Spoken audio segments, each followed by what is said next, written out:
Welcome, friends, to a gathering place for the curious and the brave. Do you ever feel a shiver run down your spine on a perfectly ordinary day? Does the rustle of leaves in the wind sometimes whisper secrets in your ear? We delve into the realm of the unexplained. These are true stories, whispered through generations, passed down from campfire to campfire, each one abrush with the unseen. So settle in, adjust the lights, and prepare to be chilled. Tonight, we share true scary stories. This happened like 12 years ago. I was 14 and my sister was 12. It was during summer vacation. We were hanging out, just the two of us outside, midday.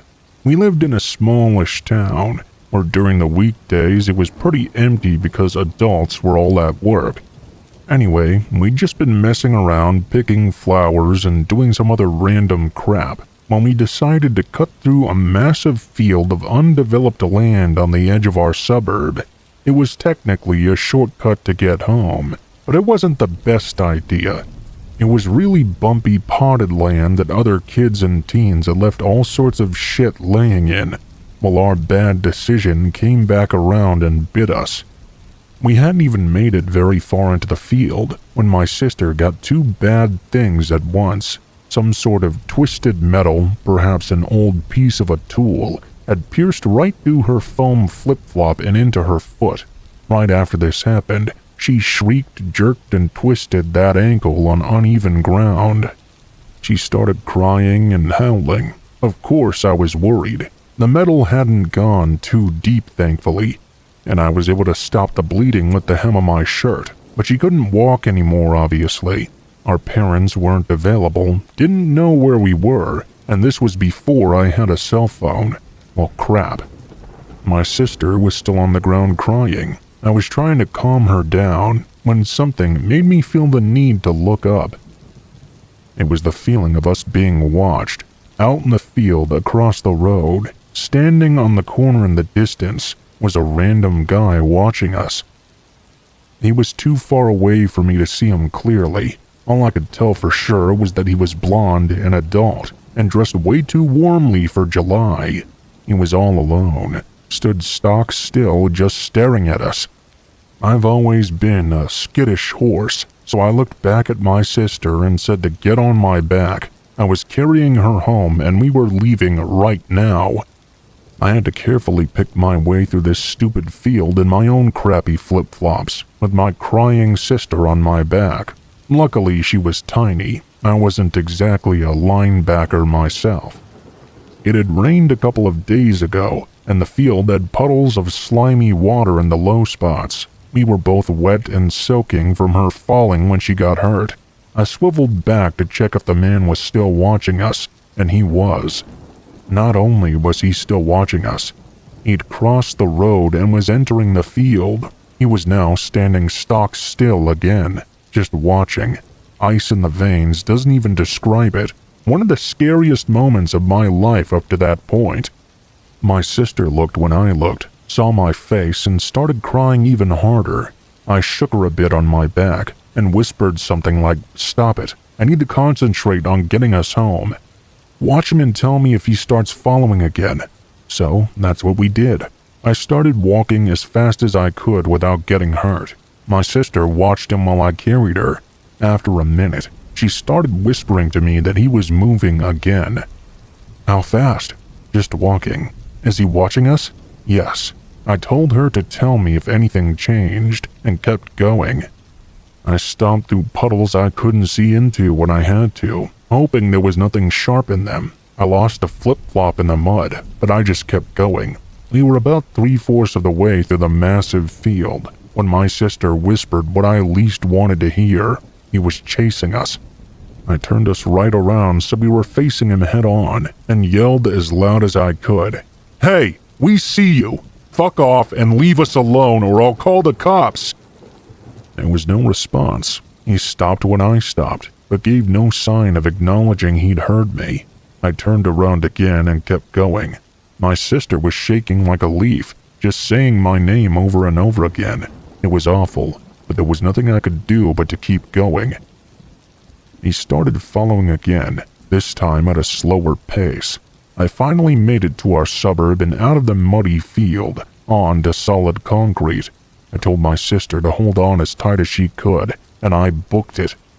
I was running with her on my back as fast as I could manage. We couldn't see the man anymore. We didn't know what he was doing or where he was. I was going to make it to our house or die trying. Every muscle hurt from carrying her so far. My bare foot was all busted up from the road, but I didn't stop. I kept moving with my sister looking behind us. It felt like my heart was going to burst. The fear and suspense was awful. After what felt like forever, I made it to our house, ran across the yard, up the drive, put down my sister who'd started crying again.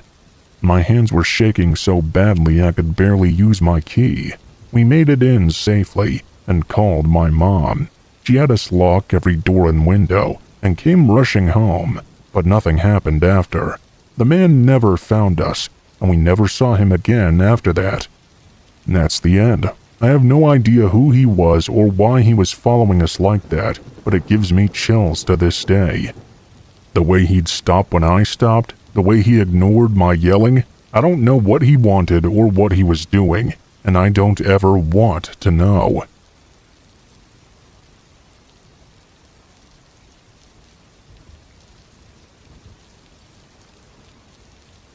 This was just last winter in early February. I was driving to my next DoorDash order.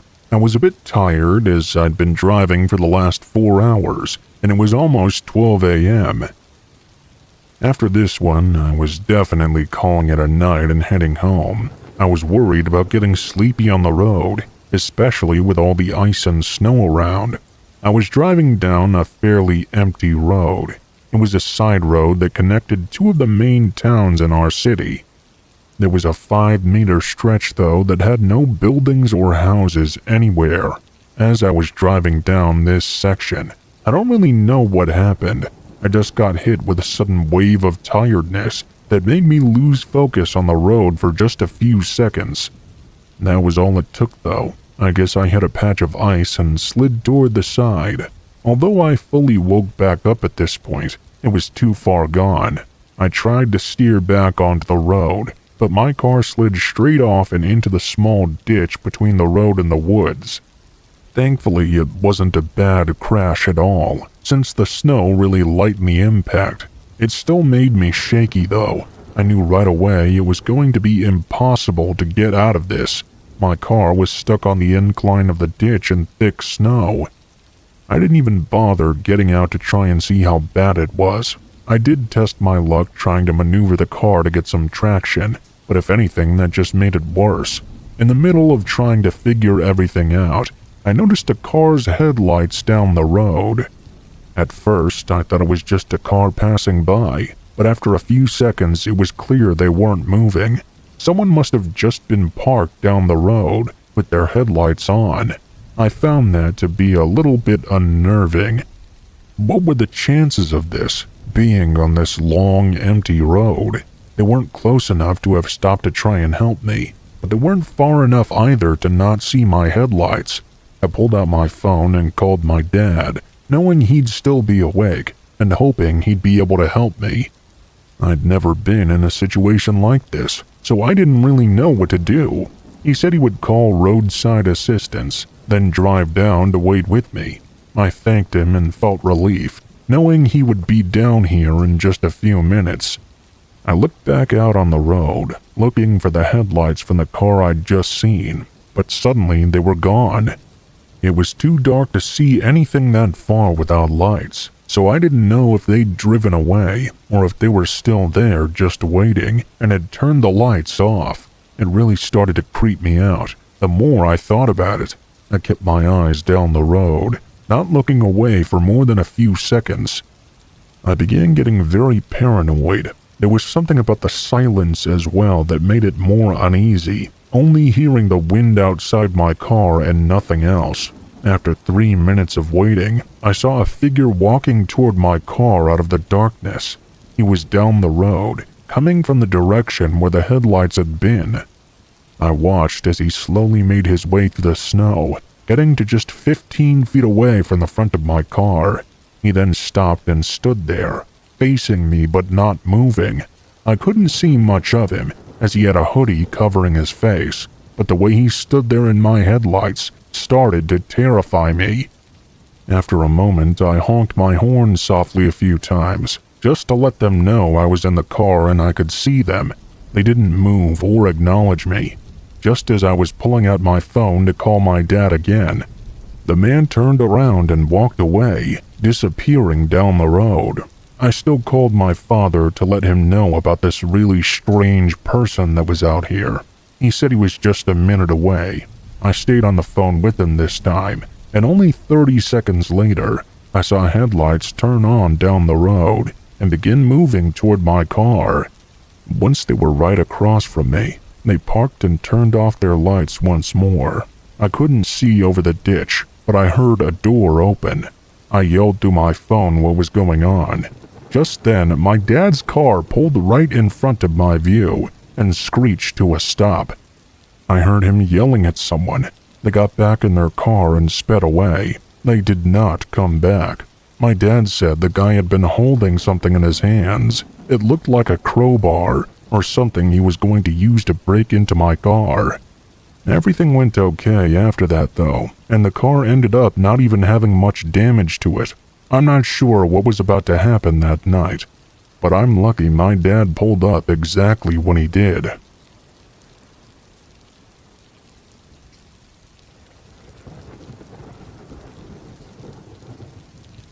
It was a snowy night when I pulled into the parking lot of my gas station. I worked the overnight 11 to 7 shift and had been at the job for several months before this.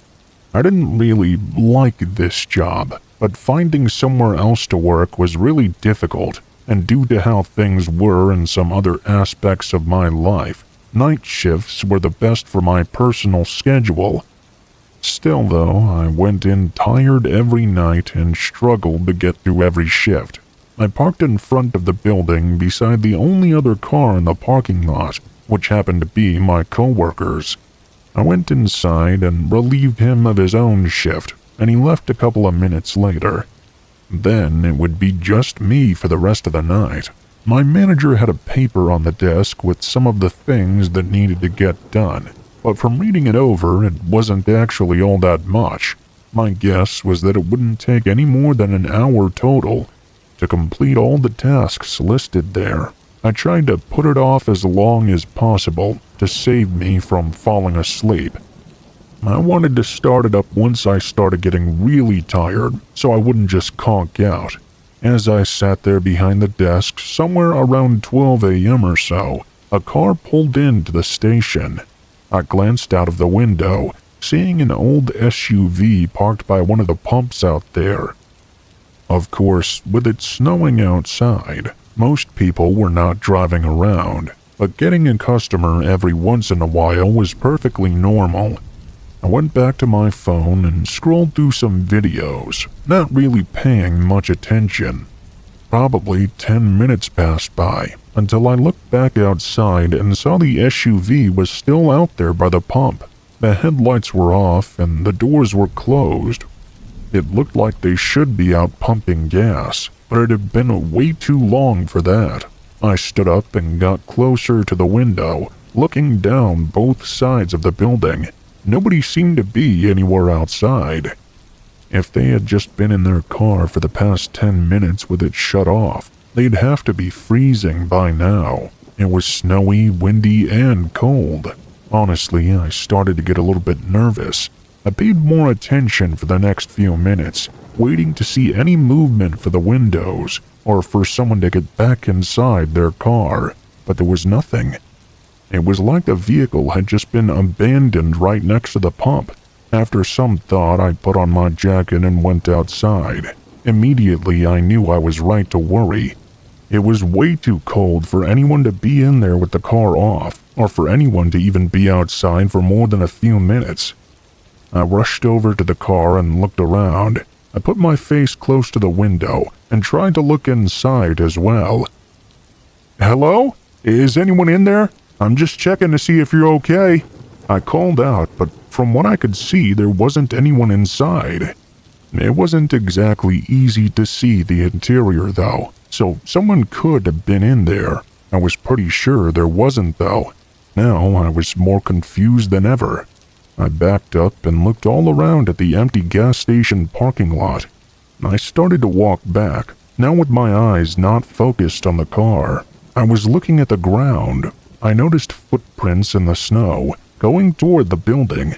Not really to the front of the building though, kind of off to the side somewhere. I looked back at the beginning of this trail. I saw it seemed to come from the car itself. At this point I was freezing though, and didn't want to investigate any further. I went inside and turned on the small heater next to the counter, putting my hands up in front of it to warm them. I was only inside for 30 seconds to a minute before a loud thump resonated through the building. It sounded like it had come from somewhere behind me. I spun around, but I didn't see anything. I walked around the corner, into the back. On the floor there were puddles of dirty water, like snow had been melting off someone's boots. I felt a chill run through me. I stepped closer to the back room and turned the corner to where the supply room was. Standing in the dark, hiding behind one of the shelves, I could see the outline of a figure. They were tall, with broad shoulders, and had a large scruffy beard. They were looking right at me. My heart stopped for a moment, but after the initial shock, my reaction was to walk back to the counter. I don't know why. Maybe I was just too shocked to react appropriately. After staring at the doorway to the supply room for who knows how long, with no signs of any movement, I quietly picked up the store phone and called the police. I whispered for help and endured the most unnerving 10 minutes of my life as I waited. During this time, I didn't hear or see anything from the supply room, which honestly added to my fear. For some reason, the man never emerged to confront me. When 2 cops finally pulled in, they came inside, and I quietly told them where the man was. They searched the room while I stayed by the front, but I was shocked when they came out with nobody else in tow. The man was gone.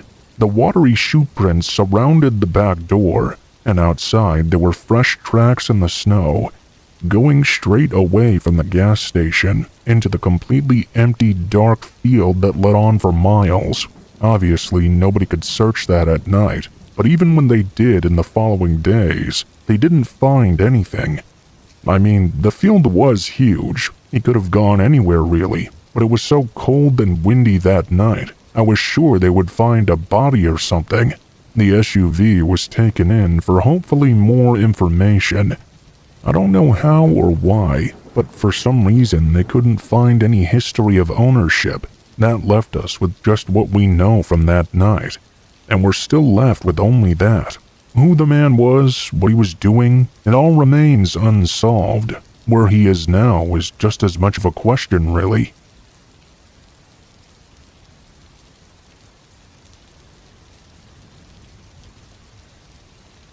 I worked at a restaurant with my older brother during our high school years. It was a really small restaurant in an outlet shopping center. We were both waiters there, but since the place was small, we often helped out all around, doing dishes, deliveries, whatever they needed really. After just a year of working there, my brother graduated high school and chose to go to college. He quit working there, but I stayed for a while. This happened a few months before I eventually left the job. It was Friday, so I was working a later shift than I usually did on other weekdays. The restaurant was open until 12 every night, but because of school I usually never stayed late, no later than 8 or 9. Anyway, I was scheduled to close this night, alongside the manager. Everything was going pretty normal, slowing down by 8 and getting a few people picking up orders for the rest of the evening. At 10:30, my manager picked up a phone call for a delivery though. By 11 p.m., I was driving out of the parking lot and out onto the road. The address I was given on the receipt was just 8 minutes away from the store.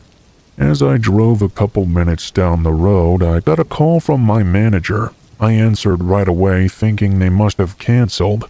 But apparently the guy had called back, saying he'd given the wrong address on accident. I pulled over and wrote down the new address.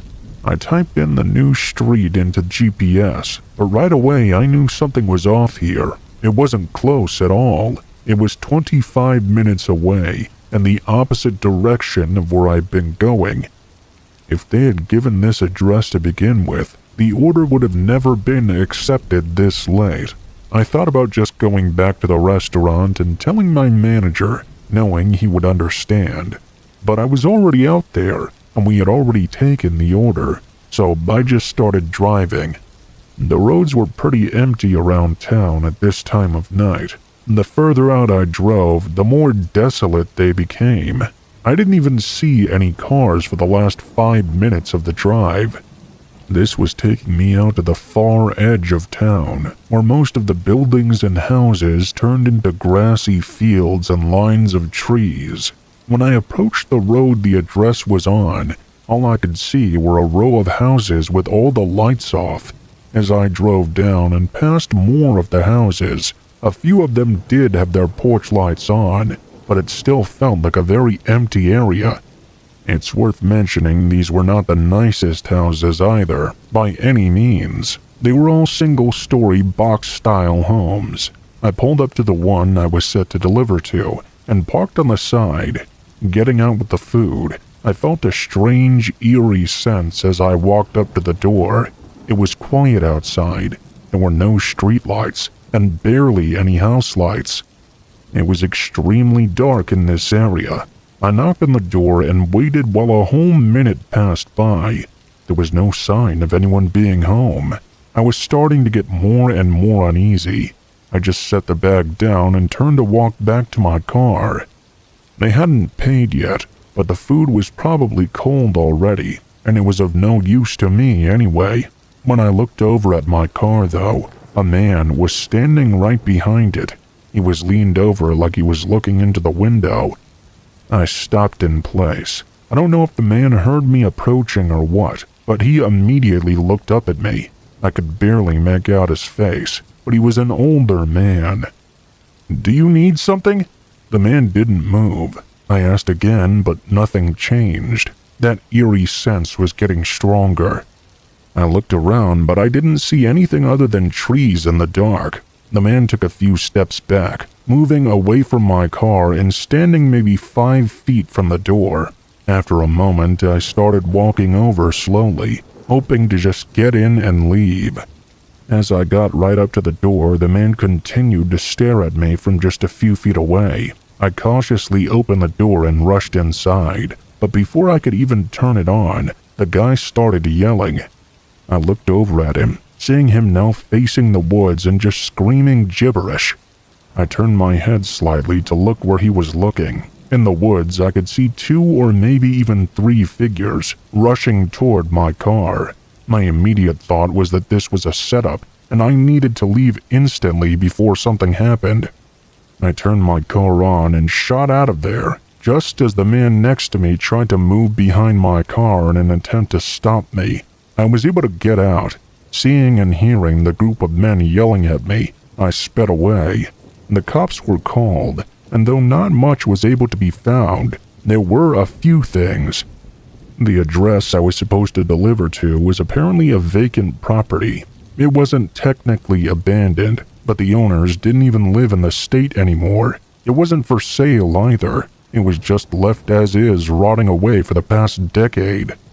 The caller that placed the order was unknown, but the initial address he gave seemed to have no significance. Who the group was, what they planned to do, so many other things are left with no resolution. I'll probably be wondering about it for the rest of my life. After all, had anything played out a little bit differently, I may not even be here right now.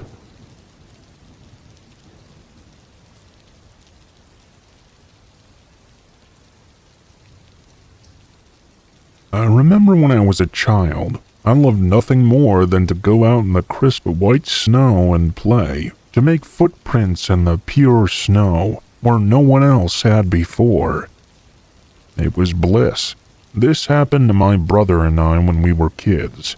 I remember on that day it had been snowing non-stop since the morning. My brother and I were itching to get outside and play in the snow. My mom said we couldn't go out there until the snow had stopped, though. We were pretty sick of playing indoors at this point. 5 p.m. rolled around, and it began to get slightly dark outside. The snow had finally stopped, though. Even though it was winter and it was past 5 p.m., it wasn't too dark out to see, so we pleaded with our mom to let us go out for just a little bit. She finally agreed, as long as it wasn't for more than an hour. We raced out to play in the snow. Even though it was very dim and gloomy out, thanks to the snow, it didn't seem all that dark. We lived out in the countryside back then. Pretty much right in front of our house, there was nothing but rice fields, which had now become pure white fields of snow. We were loving it, crunching the fresh snow underfoot. There were no other footprints in sight. This was our snow. Soon my brother and I had made this patch of snow all bumpy and misshapen. It wasn't fresh and untouched any longer, so we went in search of pure white snow to play in. We walked further from our house. It was hard to see where the road began and the fields ended, but we found a field just ahead of a single street light. The light made it look like the snow was shimmering. That was the perfect snow we were talking about. What would we do with this patch of snow? We decided to use our footprints to make a giant smiling face. We planned out how we would make the face and got to work right away. We were totally immersed in our footsteps. We didn't have much time to create our masterpiece. Maybe someone would see it from the sky later. I think it took no longer than 15 minutes to finish our feet artwork. We went back to where we thought the road was, to see our art beneath the streetlight. I was really happy with it. I looked over to my brother when I noticed he was staring somewhere beyond the field. He looked really concerned. He began to breathe heavily. I looked in the direction he was staring at, and I started breathing heavily myself. We shot each other glances to see if we were seeing the same thing. Just beyond our art in the snow was a figure in the snow. A woman in a wedding dress, a white kimono bridal gown. We couldn't believe our eyes. We were sure we were the only ones in the field just now. I saw traces of my footprints and my brother's, but not that woman's. She made no imprint in the snow at all. The woman began to move towards us. My brother and I broke into a run, and we aimed for the likes of our family home. We ran as fast as we could, screaming and shouting for our mother. She threw the door open and came out with a concerned look on her face. We blurted out what we'd just seen. She listened to our story, but just laughed it off. She didn't even look outside. A few years later, when I was in high school, I asked my little brother about that one snowy night. I said, "She was creepy, that bride in the snow, huh? I didn't like that I couldn't see her face because of the way she was bent over." He said that he remembered that night well. "Oh, that bride in the snow? We didn't see her head because she didn't have one." He looked pale. It made me shiver. Whatever happened to that girl out there, I'm convinced that that day we saw a ghost in the snow.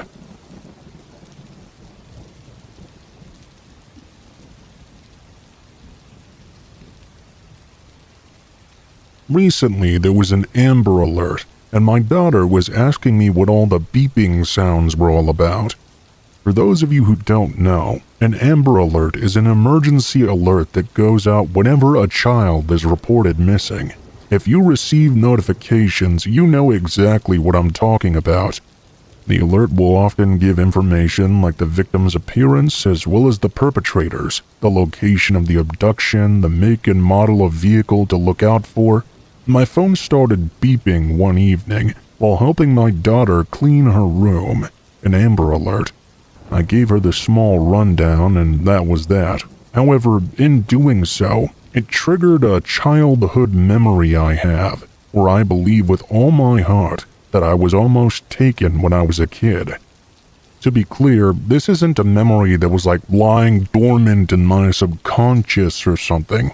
It's something I've pondered on and off about for years now. I'm a 41-year-old man, by the way. This occurrence happened when I was just a young boy. My guess is around 7 or 8. I can't be sure since it was so long ago. My parents took me to a neighboring city to do some shopping. We lived in a rural town with not much to offer, so from time to time we would head down to the city, about 45 minutes from where we were situated. It just kinda had more to offer, honestly.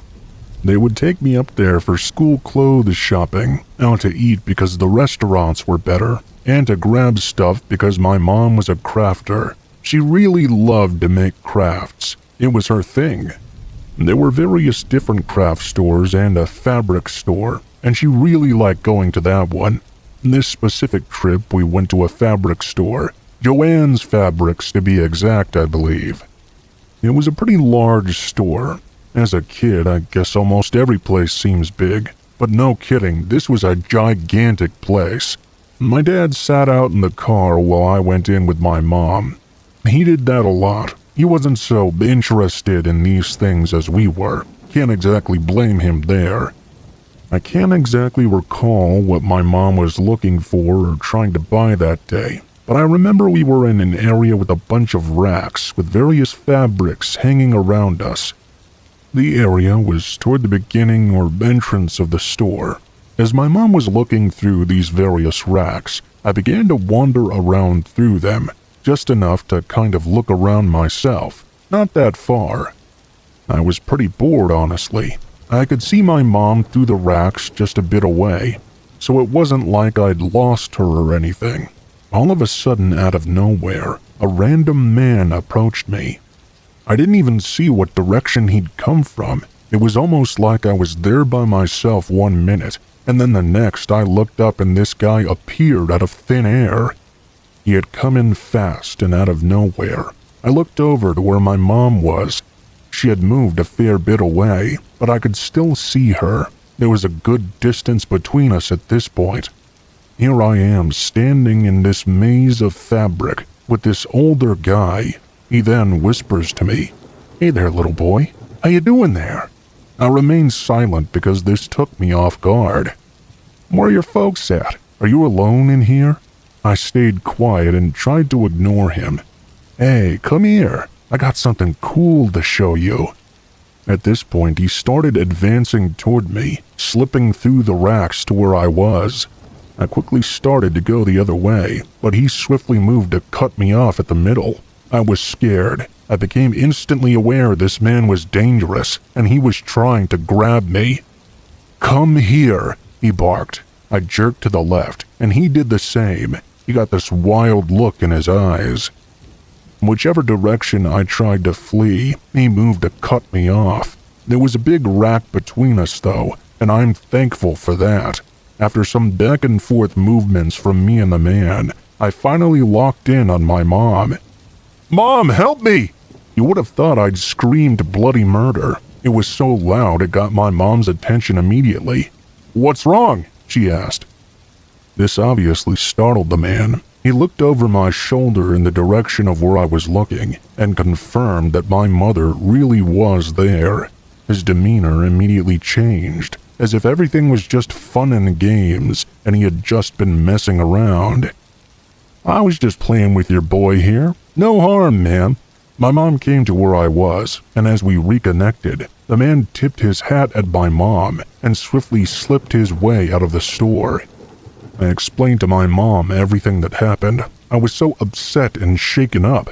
She told me I'd done the right thing by yelling and getting attention. It was terrifying for sure, and I'm grateful the man wasn't able to grab me and escape. Could I have been imagining things? Maybe this guy really was just messing around. I don't think so, though. I think very much he had nefarious intentions. Why would a random old guy be perusing the fabric store anyway? And if he was there for something like crafts, why leave immediately when confronted? He truly was up to no good.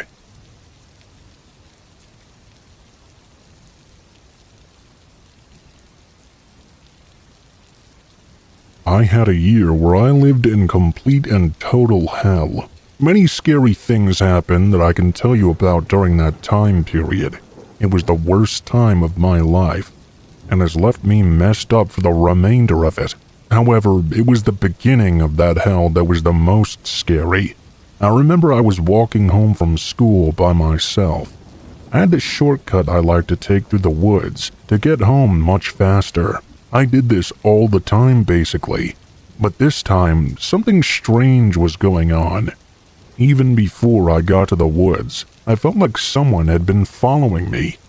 There were these three big guys walking not too many steps behind me. Every corner I turned, they followed me, and when I turned off the sidewalk in order to cut through the woods, I totally expected them to follow me through there as well. I was surprised and very relieved when they didn't do that. My apprehension didn't go away once I got into the woods though. I kept hearing what I thought was someone following me. There were sounds of twigs breaking and things being stepped on. I was nervous. I wished I had never taken that shortcut. I kept telling myself that my mind was just playing tricks on me, and there really was nothing out there. All of a sudden, though, I heard a voice to the side of me. "We're gonna get ya," in a real sing-song manner. He sang it several times. I decided I needed to make a run for it. However, as I started to run, one of the big guys I saw earlier stepped out in front of me. He blocked my path and prevented me from moving any further. I was stopped dead in my tracks. I was about to turn around and run back the way I came, but as I tried, I saw someone coming at me from the side. I looked the other way, and a third person was coming at me. I still tried to run back the way I came. I didn't get very far. One of the guys tackled me to the ground. He held me down by my ankles, and I went face first into the dirt. As I struggled, they tied my arms behind my back, and then one of the people shoved a bag over my head. I was taken roughly and shoved into a car. I could hardly believe this. I was being kidnapped. I mean, who would want to take me? It didn't make any sense at all. I was convinced this was the end of my life. I thought about Adam Walsh. I wondered if I would be tortured like he was and possibly beheaded. All the worst thoughts went through my mind. After I was shoved out of the car, I was brought to a building where they took the bag off me. I was shocked to see I was in some sort of office. Things were explained to me, and it was nearly as horrifying as the kidnapping itself. It had all been set up by my parents, they told me. They had enrolled me into a school meant for kids with bad behavior, only it wasn't a school at all. It was a torture area. They fed us food not even fit for animals. I recall throwing up once, and them forcing me to eat it up off the ground. We had to sleep on the floor, and it was always cold. There were regular beatings and torture of all sorts. There was no education, just mental programming. Fortunately, I was able to play their game and get out quickly, but that's not much solace for the other kids, who had to put up with all of that for much longer. Several of these schools exist, and thankfully Netflix has a docu-series about them now. Imagine that, a place so horrible that the kidnapping was the least scary part about it. Things like that should not exist.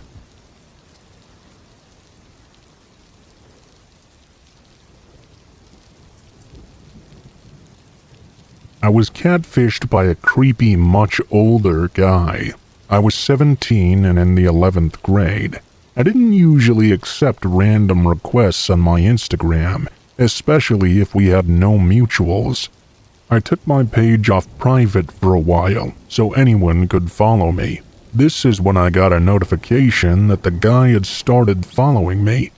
The page had a normal following, not small enough to question whether it was a fake account or not. He had multiple pictures of himself, his friends, his family, all with captions and everything. His comments were off for all his posts, but that wasn't much a red flag. I did that for my account too. Immediately after following me, he went through my profile and liked all of my pictures. He was a fit, good-looking guy, so I was quite flattered. Not long after, he DM'd me. replying to a story of mine. He asked me if I was from so-and-so city, and said that he was from there too. We immediately hit it off, and DM'd non-stop for a while. It didn't feel forced at all, and we never ran out of things to talk about.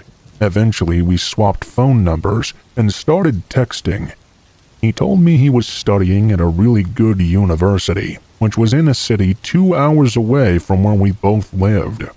Our talks escalated to day-to-day phone calls, which could last for hours. I sincerely started developing feelings for him, and he made it clear he felt the same for me. We would talk about our deepest insecurities, our pasts, what we wanted our futures to look like. It had been about 2 months of talking, and I was undeniably eager to meet up in person. He would tell me he was coming to visit on the weekend, but would always come up with some excuse as to why he couldn't make it. He gave very convincing and detailed excuses, never vague, so I didn't question it. I hadn't told any friends about him until my best friend and I had a sleepover.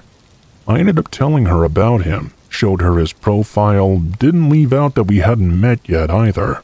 Wanting to look out for me, she suggested I ask him to video chat to make sure he really was who he said before meeting up. She told me she didn't want to freak me out, but she was sure she had seen these pictures somewhere before. There's tools on Google that can be used to locate social media accounts and articles where pictures had been posted.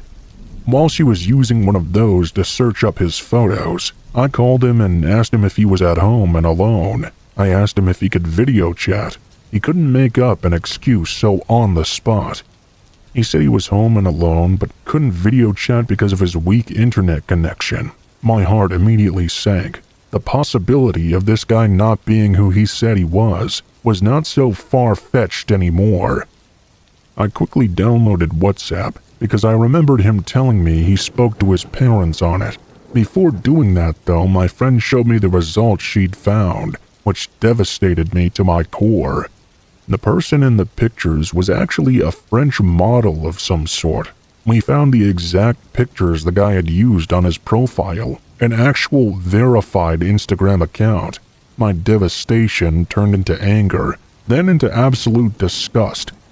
I saw his actual profile picture on WhatsApp. He was evidently much older than he claimed to be, probably in his 30s, and a completely different race than what he portrayed. He'd lied about being a university student. He'd lied about basically everything. I wanted to crawl into a hole and die. I started to sob and confronted him on WhatsApp. He went on to explain how he came across my profile randomly and desperately wanted to have me. He said he knew I wouldn't be interested in who he actually was and wouldn't be attracted to him, so he used a fake account to try and get me. He said he came close to coming clean multiple times but was afraid of how I would react. He said even though his persona was fake, everything else was genuine. Turns out he was a 31-year-old mechanic, living with his parents. He even confessed to driving to my neighborhood, finding my high school, and secretly following me around as I went about my day. I blocked him, and he quickly started texting my number from other sources, begging me not to block those too, and to give him a chance to explain things face to face. Obviously, I blocked him on everything, feeling absolutely heartbroken and betrayed. I spent months of my life daydreaming and fantasizing about how it would be like when we finally met in person, and where it would go from there. I grew genuine feelings for him, and even considered applying for the same university he was supposedly going to. I got over it eventually, but I'd definitely grown to be very paranoid and distrusting when it comes to anyone online. I'm happily married now, but I wonder what would have happened if he and I had really met in person. What were the consequences I would have faced for being so naive and oblivious?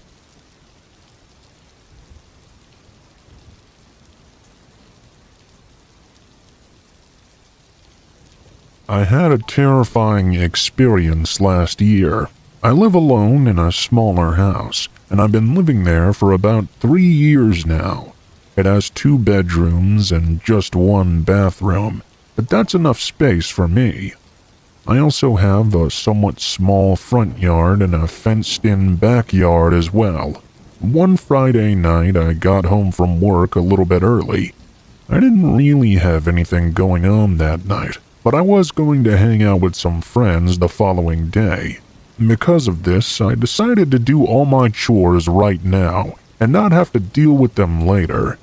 There was a lot of stuff I had to do throughout the week, but some of that I would just leave for the weekends, like doing laundry or vacuuming the carpet, etc. After getting home, I started doing all that stuff. I did the laundry, I vacuumed, I cleaned up the bathroom. I also organized a few things. It surprisingly didn't take me all that long. I'd finished basically everything. I was going to cook some food for myself. I remember I had this recipe I had saved on my phone, and I was really excited to try it. When I went to go try, though, I realized that I couldn't find my phone anywhere. Obviously, I didn't have it on me when I was cleaning. Usually I would just leave it on the coffee table in the living room, or sometimes on the couch playing music or something. When I looked in both of those places, I couldn't find it. I wasn't too worried until I searched the entire kitchen and it wasn't there either. I went into the bathroom, my bedroom. I knew it wouldn't be there probably, but I looked everywhere anyways. After not finding it anywhere, I wondered if I'd lost it somewhere at work or something. As I thought back and tried to retrace my steps, I remembered that I had my phone on me shortly after arriving back at my house. I had sent a message to one of my friends about tomorrow, so I knew that it had to be around in here somewhere. I took all the cushions off my couch, wasn't there either. I basically turned the entire place upside down, but I couldn't locate my phone anywhere. This puzzled me greatly. I didn't have a house phone or any other sort of phone, so I couldn't call it to see where it was. The last place I decided to look was the basement. I had an unfinished basement which I really never used. There were all kinds of pipes and beams and all sorts of things sticking out down there.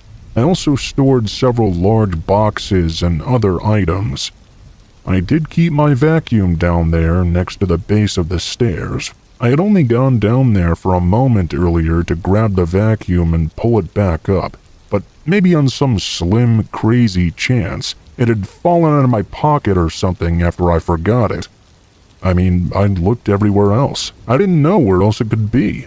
I turned on the light and started to head down the stairs. The light didn't do a whole lot, though.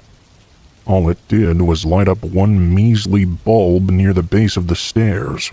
After walking down, I looked on the floor near the vacuum, but I didn't see anything.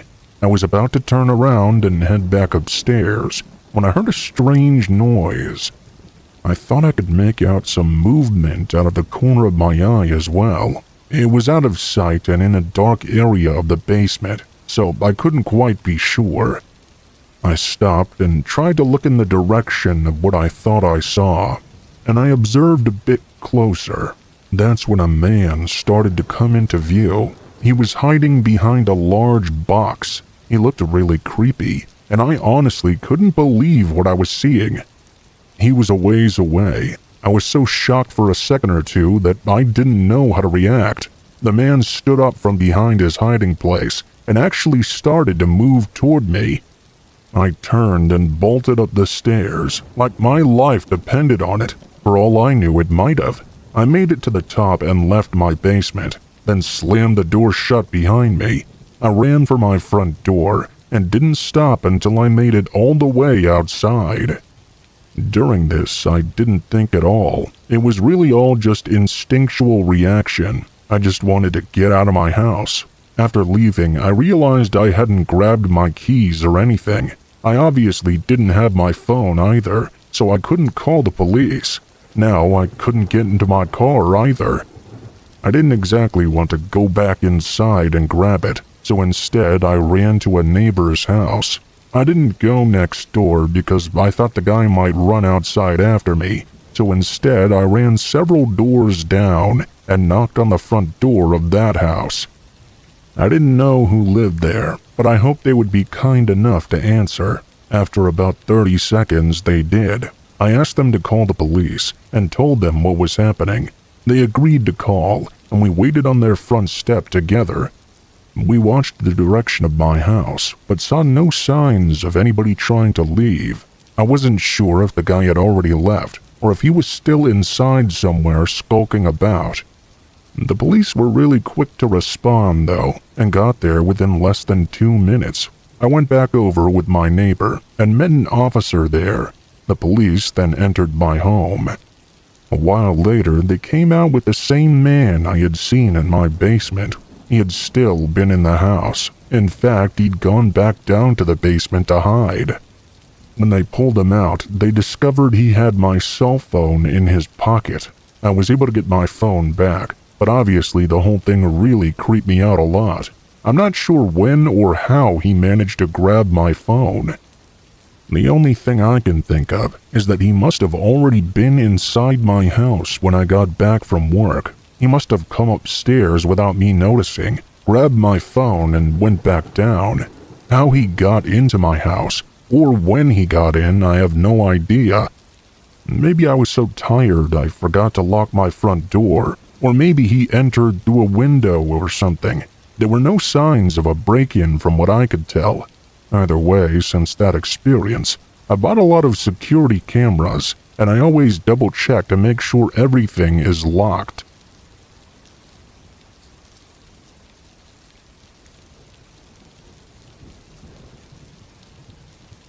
I was 16 last year. Me and my friend Leon were hanging out a few days before Halloween, talking about what we wanted to do. We felt too old to go trick-or-treating, but we also still wanted to do something at least. Have some fun during the holiday, you know? We thought up a few ideas, most being quickly discarded, but then I thought of something different. I reminded Leon of the abandoned farm that both of us had already known about and suggested we explore before. It would be creepy, it would be thrilling. That's exactly what you want for Halloween. Also, compared to our other ideas, this one was just the best one by a long shot. Leon was excited about it too. We both agreed that other people would probably have the same idea to go on October 31st though, so instead we chose to go one night before.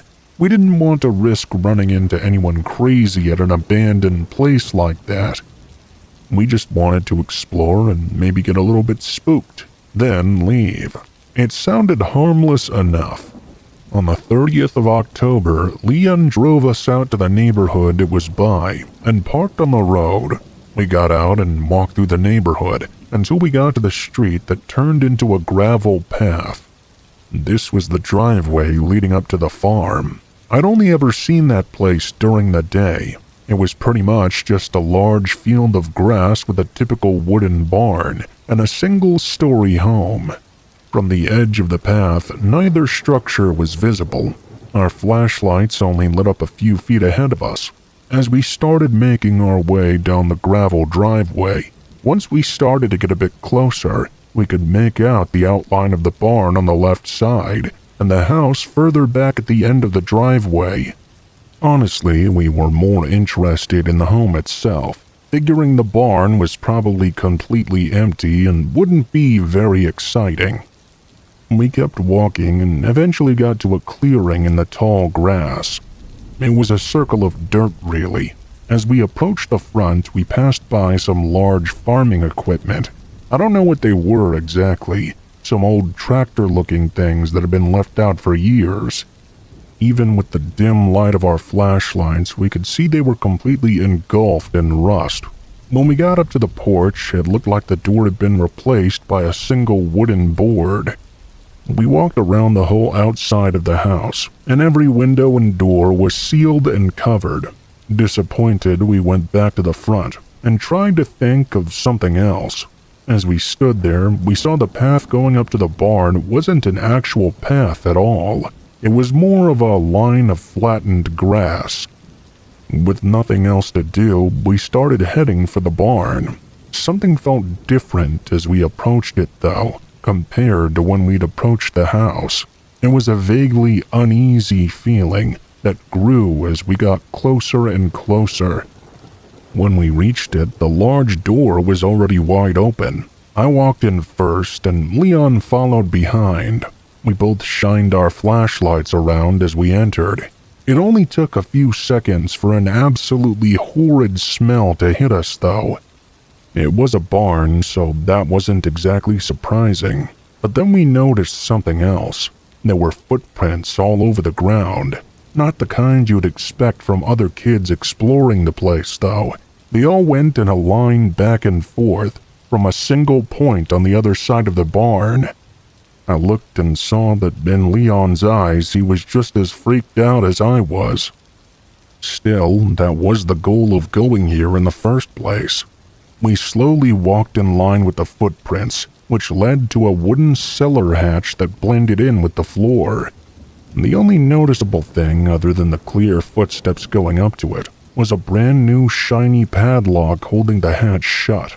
Before we could really think about it, though, a sudden thud shook the entire barn. We turned around and saw the door had been shut behind us. Leon sprinted over and panically shoved the door wide open. Both of us looked around, but we couldn't see anyone.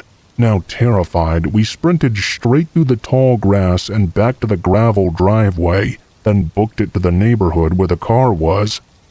We definitely got the scare we had been looking for, but perhaps too much so. Neither of us ever tried to figure out what happened that night.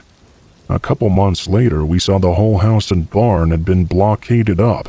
We tried to look up why that was, but there was no word publicly about what was going on there.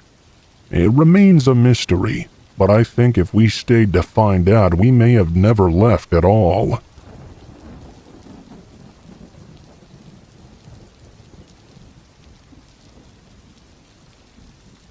One of the things that I really enjoy doing is traveling and exploring the outdoors. I've been to many national parks and hiking trails over the past few years. Actually, I didn't really travel all that much until about 3 years ago. I changed jobs and suddenly had a lot more personal time to travel with a new one. Anyway, this story takes place a couple of years back, when I was still pretty new to the whole traveling thing. I had gone to a national park that I was really excited about. It wasn't all that popular, but it had some good hiking trails. Of course, I went there all by myself and started hiking in the morning. There were so many trails to explore in that park. After I did one of them, I went down to the local town.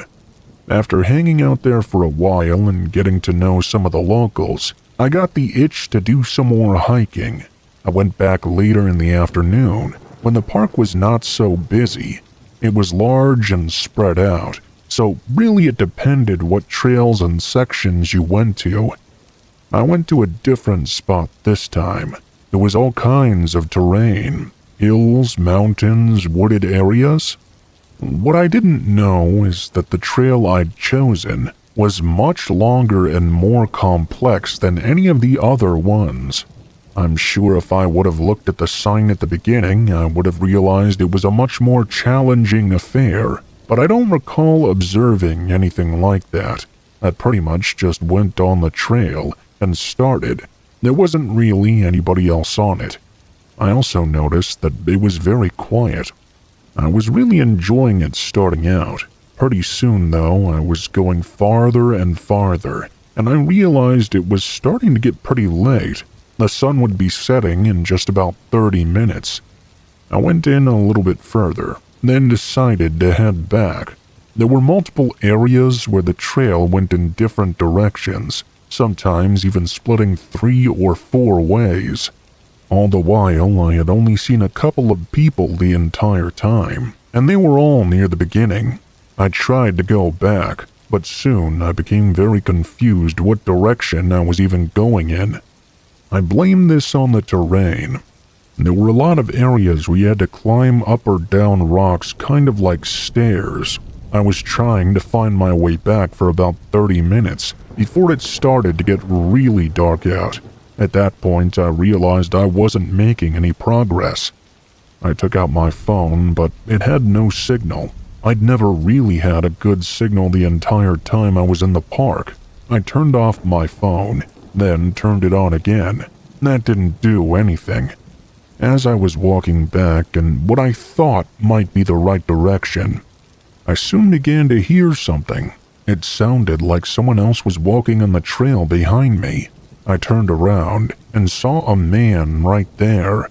I stopped and waited for him to catch up. He was wearing black pants and a black shirt and had longer dark brown hair. He was also wearing a hat and sunglasses. I wasn't exactly sure where he'd come from, but I was glad to have someone there with me. I said hello to the man and he said hello back to me. I told him I was lost and not sure of the way out. He said right away that he knew it. The man told me that he had hiked this trail many times before, and he knew the entire thing like the back of his hand. I described to him where I'd parked my vehicle, and he told me that he could lead me there. The man seemed perfectly friendly and normal. I felt much better after hearing that. The man told me to follow him, and we both started hiking back. After that point in time, he really didn't say anything to me. He started to go really fast, too. I didn't say much back to him either. I assumed he was going so fast because it was getting darker and darker out. We hiked for a good 20 minutes, and that's when I first began to question him. Even though I had gotten lost myself and was clearly not the best with directions, something about this just told me we were going the wrong way. One of the turns that he made I was for sure was completely wrong, but I didn't say anything. Who was I to criticize someone with more experience? I'd gotten myself lost in the first place. Thing is, 10 more minutes went by and we were only going deeper and deeper in. We passed by many places I was 100% sure I had not seen before. I was hoping to myself it was some kind of shortcut. Possibly any second we would turn out right near the entrance to the path, but that was not happening. I finally asked him how much further it would be. He claimed that it was not that much farther. Said for me to keep following him. After 5 more minutes, there was still no signs of anything. I wasn't sure if he was clueless or leading me the wrong way on purpose. We kept going, and I saw we were headed for a really dense patch of woods. Then he said it. "It's right over there, see?" I knew it was not there. There was no parking lot in sight, and the terrain was nothing like where I'd entered. I said that it didn't look like where I'd gone in, and asked him if there were multiple connecting parking lots or something. Maybe he'd gotten it confused for another one. The man said no, that was it. He was still walking in front of me at this point. He started to climb down a really steep area of rocks. I knew I needed to get away from him as soon as I could. As he started to make his way down, I acted like I was about to go too, then turned and ran in the opposite direction. As soon as I started sprinting down the trail away from him, I heard him immediately do a U-turn and begin climbing back up the rocks. The terrain would give me a pretty decent head start on him. I had no plan at all. I was just winging it. I felt danger, like the guy was leading me into the middle of the woods for a nefarious purpose. After running 50 feet, I stumbled upon some really tall grass and bushes. I crouched down and kept going through them.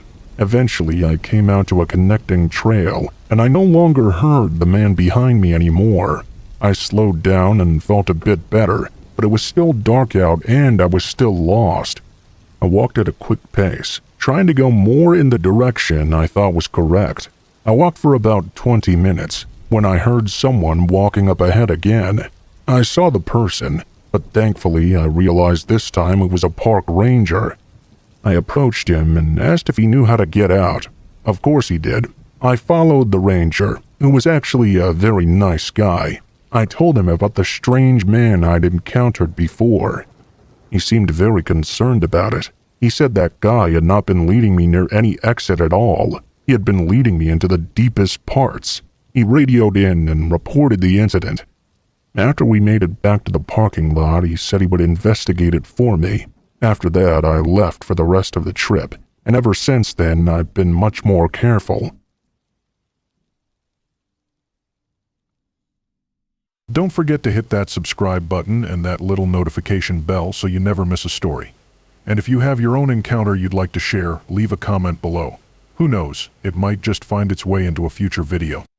Until next time, stay safe, stay curious, and remember, the scariest stories are often the ones closest to home.